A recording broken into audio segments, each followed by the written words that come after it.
You ask Tiger to solve. This deals with linear equations with one unknown. The final result is w equals 12. Let's solve it step by step. Swap sides.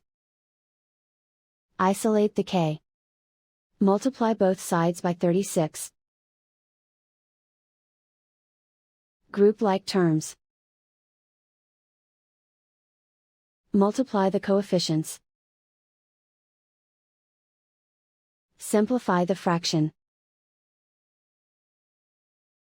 Multiply the fractions. Find the greatest common factor of the numerator and denominator. Factor out and cancel the greatest common factor. And so the final result is w equals 12.